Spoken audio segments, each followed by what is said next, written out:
Hello my friends, आज की जो मेन टॉपिक है दायित्व है। तो चलिए हम इसको समझना शुरू करते हैं। दायित्व दायित्व को हम इंग्लिश में लायबिलिटीज बोलते हैं। लायबिलिटीज, दायित्व। गाइस, आपके मन में फीलिंग आ रही होगी दायित्व मतलब कुछ कर्जा या फिर कुछ ऐसी चीज जो अपने ऊपर बर्डन हो। अब समझना इसको आप कैसे समझेंगे। अब कोई व्यापारी रहता है, वो कुछ धन राशि लगा रहता है, कहीं से लोन लिया रहता है, कहीं से मशीन खरीदा रहता है, कहीं से किसी को राशि लिया रहता है, किसी से कुछ पैसे ले लिए रहता है, कभी बैंक से लेता है, कभी किसी साहूकार से लेता है, या तो कभी रिलेशनशिप से लेता है। ऐसा ऐसा करके वो दायित्व बनाता है और अपना व्यापार प्रारंभ करता है।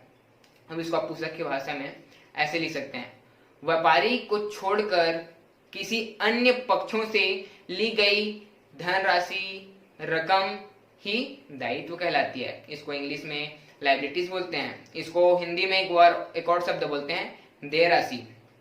अब इसको समझिएगा गाइस कि इसके कितने प्रकार होते हैं। आई होप कि इसको परिभाषा समझ में आ गया होगा। अब इसके हम प्रकारों पर चर्चा करते हैं। तो मैं आपको बता देता हूँ कि इसके 3 प्रकार होते हैं। पहला होता है स्थायी दायित्व, दूसरा होता है चालू दायित्व और तीसरा होता है संयोगिक दायित्व। अब इसे 3 प्रकार में डिवाइडेड किया गया है, तो इसको आप अच्छे से समझिएगा और समझ गए ना तो आप कभी भी नहीं भूलेंगे। अब इसको देखिएगा। पहला मैंने बताया कि स्थिर दायित्व। स्थिर मतलब रुका हुआ दायित्व कैसा होता है? जो बहुत सालों के लिए रहता है, जो बहुत लंबा रहता है। एग्जाम्पल ले सकते हैं हम। कोई मान लीजिए कि कोई जमीन है और वो जमीन पे वो लोन लिया है, ठीक?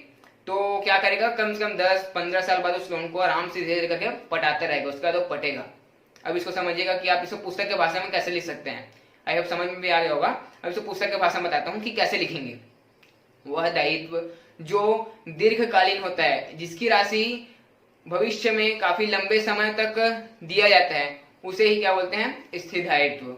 वह धनराशि जो दीर्घकालीन होती है उसे ही हम स्थिर दायित्व बोलते हैं। उदाहरण में आप लिख सकते हैं दीर्घकालीन के लिए ली गई लोन, कोई मशीन, ऐसा।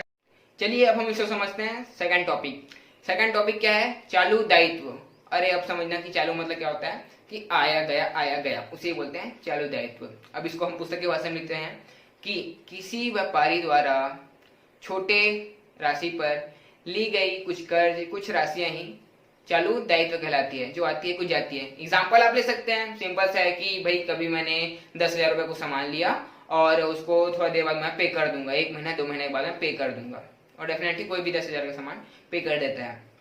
और एग्जाम्पल ले सकते हैं, कोई भी पत्र है उसके बुनाया और मैंने लिया और उसको मैं पे कर दूंगा 4 महीना बाद, हो जाएगा इजिली पे।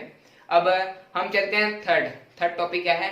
संयोगिक दायित्व। संयोग से आप समझना, संयोग मतलब हिंदी में आप समझ लीजिए कि संयोग मतलब कहीं गलती से मिल जाना या फिर कुछ मिल जाना, ठीक? जिसको पता नहीं रहता, जो पता नहीं रहता वो मिल गया, उसको ही बोलते हैं संयोग। अब समझिएगा कि व्यापार में कैसा होता है। व्यापार का कोई व्यापारी है और उसे कई भविष्य में गलती से कुछ हानियां हो जाती है, या तो उसे कुछ पेमेंट करना पड़ जाता है, या तो उसे कुछ राशियां चल जाती है। अब समझना कि ये कैसा होता है। एग्जाम्पल ले लेते हैं कि जैसे कि कोई व्यक्ति है और वो पैसा नहीं दे पा रहा है, तो क्या करेगा कि भाई केस चलाएगा, केस रेडी करेगा। भाई तू 10 लाख रुपए मेरे नहीं दे रहा है तो मैं क्या करूं, मैं तेरे न्यायालय पर केस चलाऊंगा और तेरे का जो जमीन है मैं अपने नाम पे कर लूंगा। तो क्या करेगा, न्यायालय पर कोर्ट में जाएगा। कोर्ट में जाने के बाद वो वकील हायर करेगा, हायर करने के बाद 10,000 उसको देगा। तो ये क्या हो गया कि उसका एक्स्ट्रा अमाउंट खर्चा हो गया। 10 लाख मिलना था तो 10 लाख उसका एक खर्चा हो गया, तो एक 10 लाख 10,000 रुपए ऐसा कुछ खर्चा हो गया। आई होप कि आपको समझ में भी आ गया होगा कि ये जो संयोग से उसको पता नहीं रहता कि इस राशि कभी आएगा, कि मतलब आ पाएगा कि क्या होगा। अब इसको हम मुख्य भाषा में ऐसे ले सकते हैं कि भविष्य में आने वाले कुछ संकट, कुछ हानियां जो हमें पता नहीं रहते लेकिन उनको देना जरूरी होती है, उसे क्या बोलते हैं? संयोगिक दायित्व बोलते हैं। संयोगिक दायित्व।